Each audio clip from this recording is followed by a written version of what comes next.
New tonight, the Washington Department of Natural Resources is suing Inland Power and Light over the Gray Fire that destroyed more than 200 homes in and around the Medical Lake area last year. Good evening and thank you for joining us for KREM 2 News at 5. I'm Mark Hanrahan. And I'm Whitney Ward. Tonight, DNR says they want the utility company to reimburse them for the cost of fighting that fire. DNR now joins homeowners, insurance companies, and attorneys in the effort to hold Inland Power financially responsible. KREM 2 Shannon Mowdy breaks down the newest litigation. Shannon? We have now learned Washington's Department of Natural Resources is suing Inland Power and Light. DNR blames the power utility company for causing the deadly fire and now wants IPL to pay.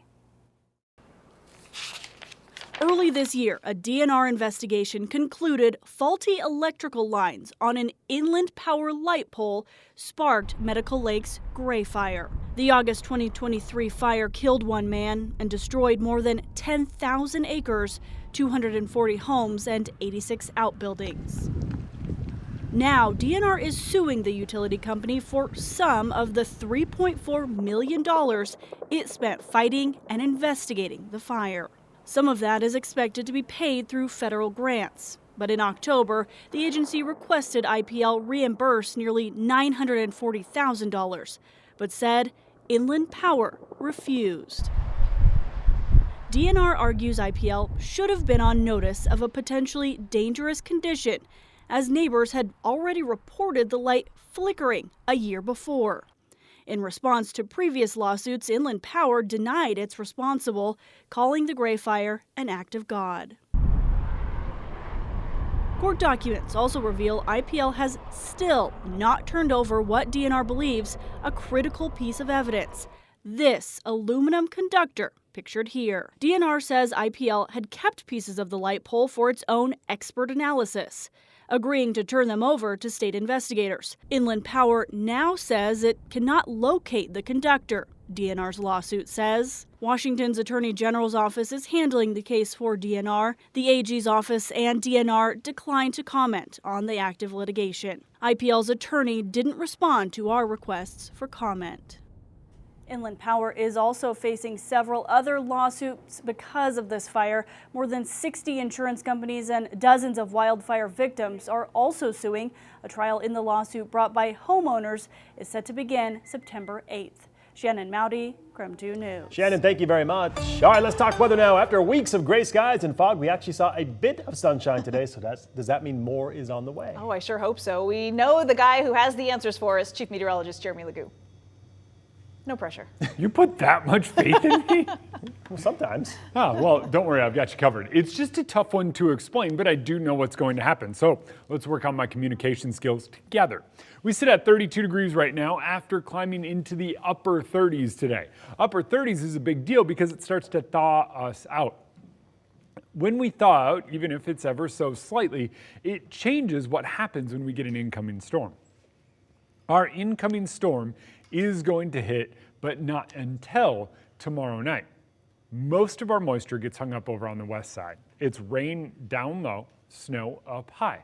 Most of that snow gets hung up in the mountains, or the moisture from the storm gets hung up in the mountains. It hits us late tomorrow night as unorganized light pockets of flurries, or a little bit of light snow. That's really about it. It moves out by the time we start the day on Friday, so I think what winds up happening is that we kind of bookend our days. Tomorrow, mostly cloudy, maybe a couple of peaks of sun thanks to a little bit of wind ahead of this, then a couple of light snowflakes. That'll amount to less than a half an inch. Friday, we get rid of the snow and then welcome the rain that takes us into Saturday. I don't think there's even words to describe how you feel in that moment. It was really, really, really hard. Tonight we bring you an exclusive story of a mother diving into a burning car to save her child in North Spokane. It happened 1 week ago, and for the first time, that mother is sharing her story only with KREM 2. Christian Garza explains what happened and how the community is now supporting her. A mother is without a car after it burst into flames at this intersection right behind me. I had a chance to speak with the mother earlier this afternoon, who says that all she could think about in that moment was saving her daughter from the back seat. A routine drive this family makes several times a week took a frightening turn. I was just scared that I was going to lose my daughter. Zoe Moline was driving near Francis and Wall when her car suddenly caught fire. She sent me these photos showing the fire's aftermath. That night, she climbed through the driver's side of the car to reach her 3-year-old daughter in the back seat and save her from the flames. All you really think about is making sure your child's okay. Trying to get to her as fast as I could is all I could think about. A situation she and her daughter both still remember vividly. It was really hard for us to both watch, our car go up in flames.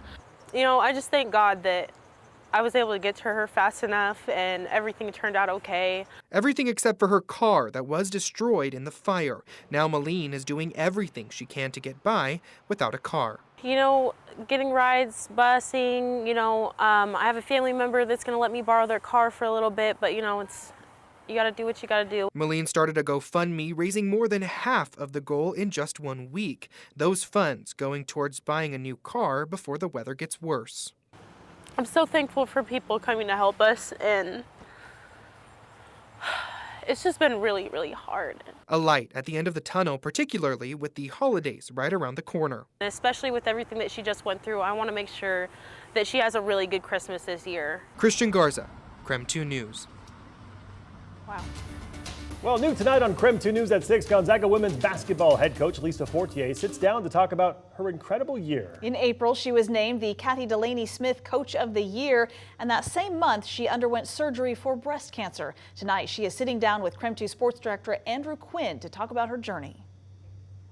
I was never fearful that I was going to lose my life at this stage, like who knows, long term, whatever happens. But I do want to make sure that I'm living the life that I have to the fullest and not letting myself get bogged down by things that really aren't significant in the big picture.